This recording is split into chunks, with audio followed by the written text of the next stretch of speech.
One of the first questions patients ask after undergoing surgery is when can they go home?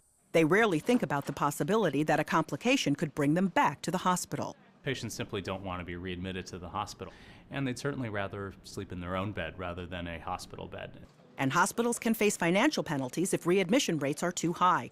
Dr. Carl Villamoria from the Feinberg School of Medicine at Northwestern University and co-authors examined the reasons why patients return to the hospital after undergoing surgery. Researchers looked at 1 year's worth of data from the American College of Surgeons National Surgical Quality Improvement Program. They focused on 6 representative operations, including bariatric procedures, total hip or knee replacements, and hysterectomy.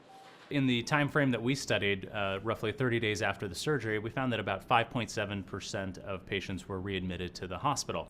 Readmission rates range from about 4% for a hysterectomy to about 15% for vascular bypass surgery of the legs. The number one reason overall was wound infections. The study appears in JAMA, Journal of the American Medical Association. The second most common reason was also fairly similar across all of the operations, and that really was prolonged return of bowel function or their inability to eat right after the surgery. Dr. Villamoria says these are all expected complications of surgery, but develop after, not before patients leave the hospital. And that will really help hospitals understand where to focus their efforts if they are to reduce readmissions.